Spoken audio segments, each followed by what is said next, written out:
Hello and welcome. Today we're diving headfirst into a geopolitical mosh pit of epic proportions, NATO versus BRIC.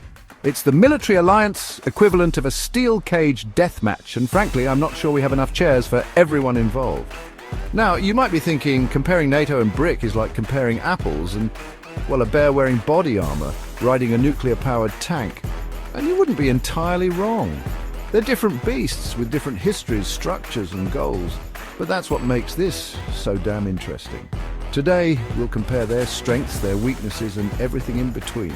We'll dissect their military budgets like a hawk eyeing a particularly plump hamster, analyze their equipment with the scrutiny of a conspiracy theorist on Reddit, and delve into their nuclear capabilities with all the cautious optimism of a vegan at a sausage fest.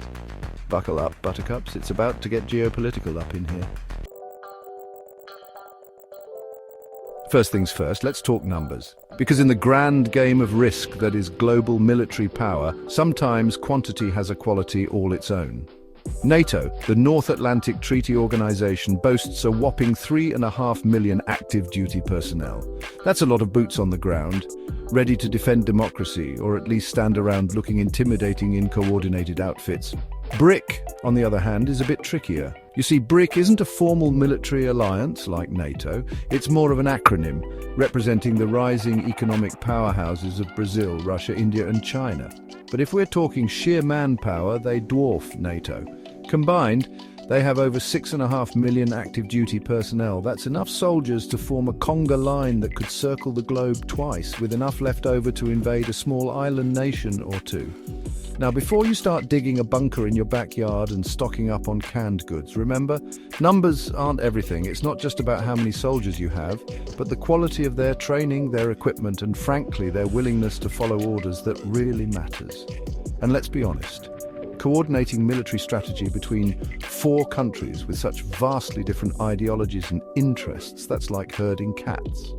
It's loud, chaotic, and there's a high probability someone's going to end up with scratches on their face. NATO, with its decades of experience working together, has a clear advantage in this regard. They've got standardized procedures, joint exercises, and a command structure that, while not always efficient, is at least somewhat functional. BRIC, on the other hand, is still figuring things out. They're like that new band at the school dance, trying to find their groove, but mostly just stepping on each other's toes. Let's be honest, folks, building a world-class military is not cheap. It takes a mountain of cash to develop cutting-edge weapons, train soldiers, and maintain all that shiny equipment. So, who's footing the bill in this geopolitical showdown? Well, NATO, with its predominantly Western European and North American members, enjoys a collective GDP that would make Scrooge McDuck blush.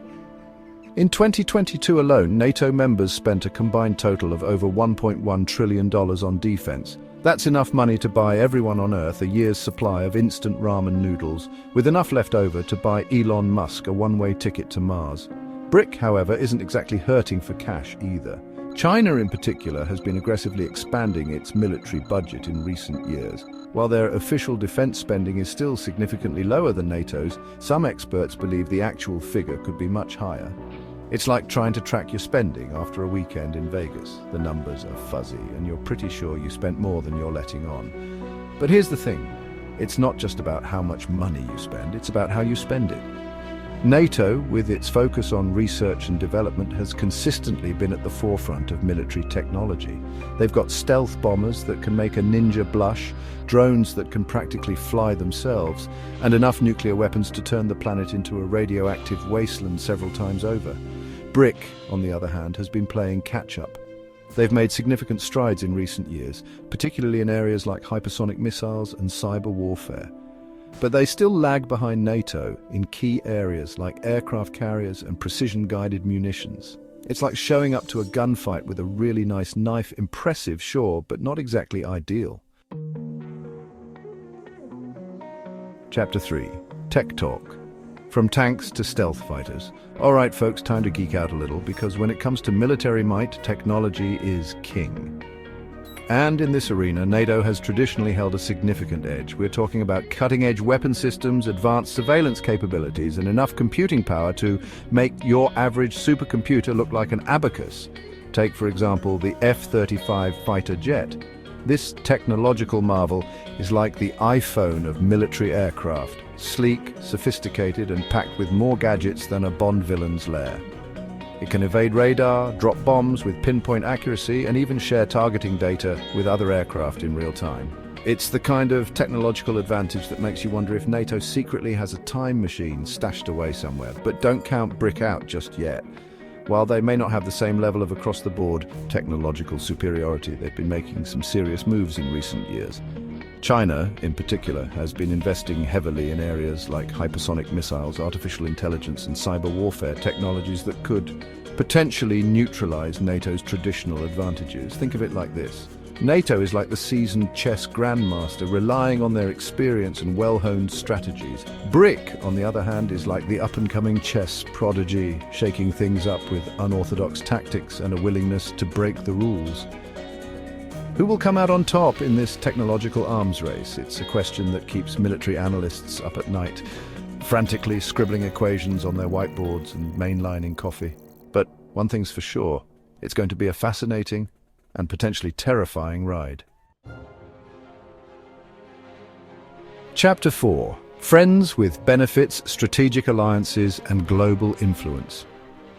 Let's be honest, folks, in the cutthroat world of international relations, it's not always about who has the biggest stick, but who has the most reliable friends. And in this department, both NATO and BRIC have been busy building their own networks of alliances and partnerships.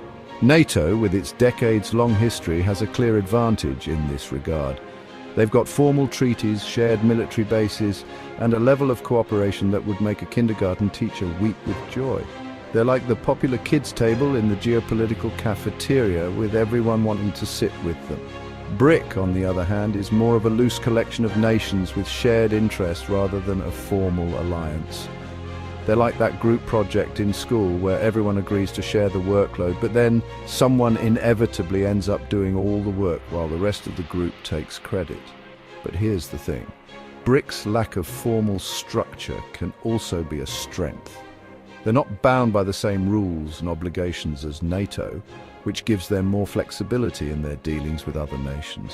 They're like the free spirit who can travel the world without any baggage, making friends and influencing people wherever they go. Ultimately, the success of both NATO and BRIC will depend on their ability to navigate the complex web of international relations, build strong partnerships, and project their influence on the global stage. It's a high-stakes game of diplomacy, and the stakes couldn't be higher. Chapter 5. The Nuclear Option, Capabilities and Deterrence Strategies.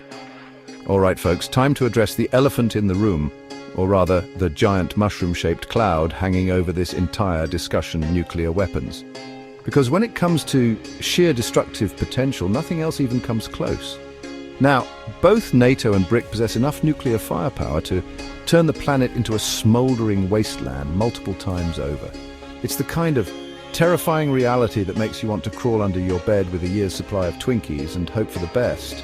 NATO, with its combined arsenal of American, British and French nuclear weapons, has long adhered to a doctrine of deterrence. The idea is simple. Maintain enough firepower to make any potential adversary think twice about launching a first strike. It's the geopolitical equivalent of that friend who never gets in fights because everyone knows they'll win. BRIC, on the other hand, has a more nuanced approach. Russia and China, both nuclear powers, have their own independent deterrence strategies, while India and Brazil have adopted a no-first-use policy. It's a complex and constantly evolving chess game with the fate of humanity hanging in the balance. So, who has the upper hand in this nuclear standoff? The honest answer is nobody, because in a full-blown nuclear exchange, everyone loses. It's a sobering thought, but one that underscores the importance of diplomacy, dialogue, and finding ways to coexist peacefully on this pale blue dot we call home. So, who wins? Well, there you have it, folks. We've dissected their troop numbers, scrutinized their spending habits, and marveled at their technological prowess. We've even delved into the terrifying realm of nuclear weapons and hopefully emerged with our sanity intact. But the question remains, who comes out on top in a hypothetical showdown between NATO and BRIC? Honestly, it's a bit like comparing apples and hand grenades. They're both incredibly powerful, but in very different ways. Ultimately, the real winner in this scenario is hopefully diplomacy. Because in a world facing increasingly complex challenges, cooperation, not confrontation, is the only path forward. Now, if you'll excuse me, I'm going to go hug a puppy and try to forget about the existential dread that comes with contemplating global military power.